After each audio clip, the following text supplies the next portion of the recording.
गंगे च यमुने चैव गोदावरी सरस्वती नर्मदे सिंधु कावेरी जले अस्मिन् सन्निधिं कुरु। राधे राधे। विजडम चैनल में आप सबका स्वागत है।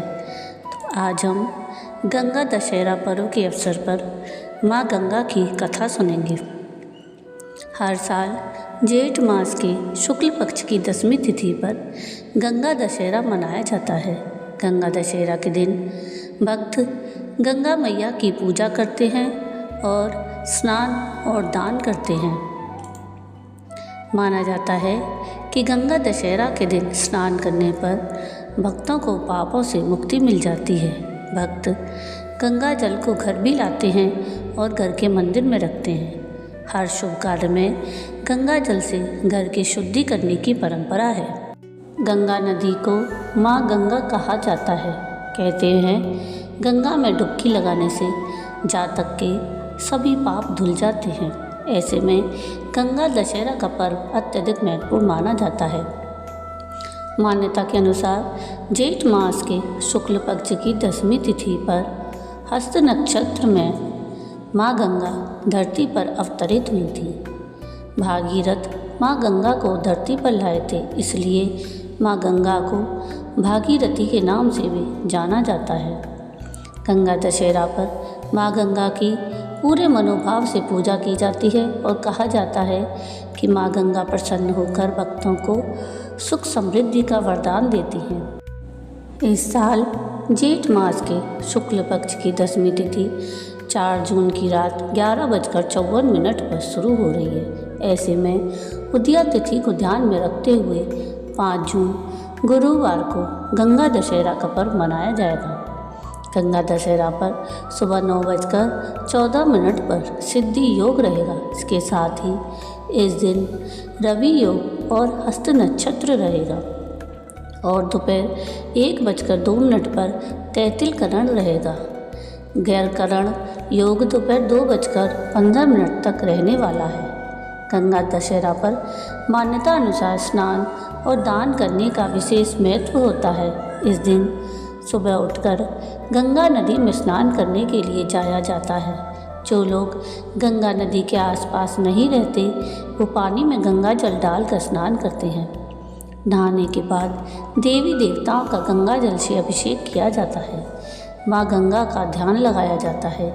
गंगा आरती की जाती है और माँ गंगा को भोग लगाकर पूजा का समापन किया जाता है। इस दिन गरीब और ज़रूरतमंदों को भोजन, वस्त्र और धन का दान करना शुभ माना जाता है। तो आइए सुनते हैं माँ गंगा की कथा। पापनाशिनी गंगा के धरती पर आने की कथा अत्यंत रोचक है।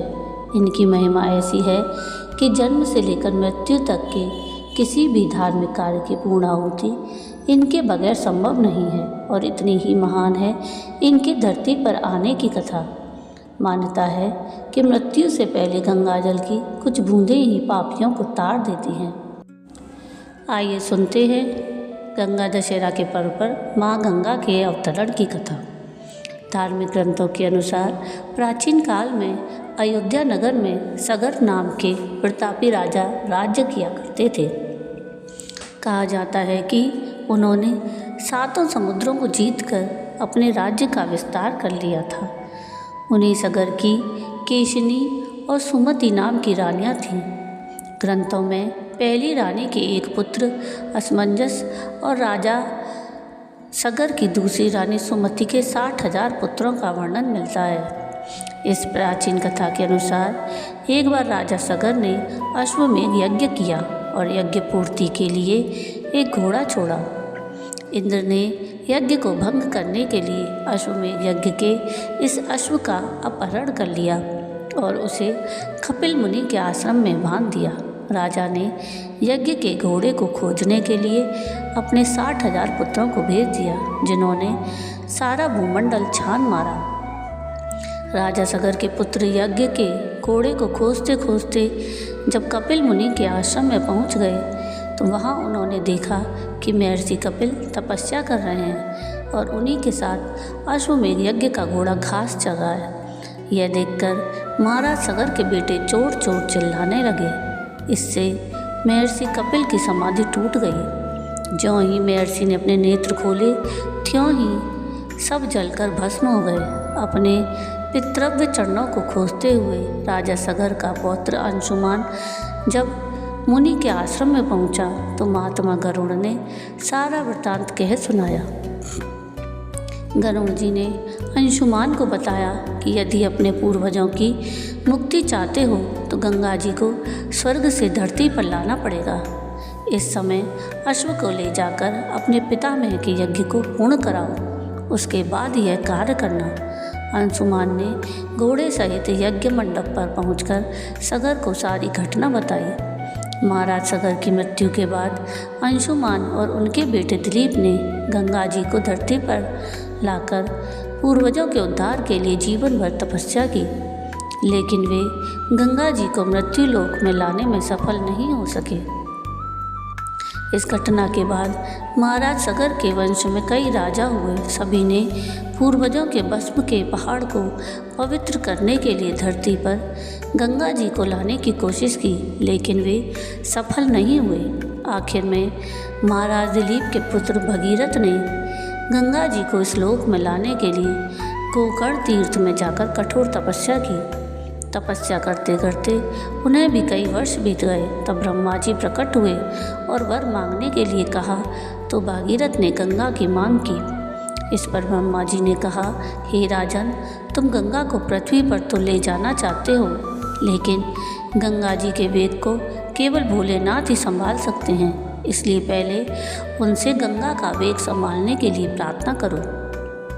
फिर महाराज भगीरथ ने भगवान शिव को प्रसन्न किया और उन्होंने गंगा जी को अपनी जटाओं में धारण किया। इसके बाद माँ गंगा धरती पर उतर पाईं। जिधर जिधर से राजा भगीरथ आगे बढ़े उसी रास्ते गंगा मैया आगे बढ़ी। माँ गंगा को पृथ्वी पर लाने की भगीरथ की कोशिशों के कारण ही गंगा नदी को भागीरथी के नाम से भी जाना जाता है। तो ये थी कथा माँ गंगा के अवतरण की। आपको ये कथा कैसी लगी मुझे कमेंट करके ज़रूर बताइएगा, और अगर आपको ये कथा पसंद आई हो तो प्लीज़ इसको लाइक शेयर ज़रूर कीजिएगा, और प्लीज़ मेरे चैनल को सब्सक्राइब कीजिएगा और नीचे थैंक्स का बटन दबाकर मुझे सहयोग कीजिएगा, जिससे मैं और नए नए वीडियो आप लोगों के लिए लेकर आ सकूँ। वीडियो पूरा देखने के लिए थैंक यू। राधे राधे।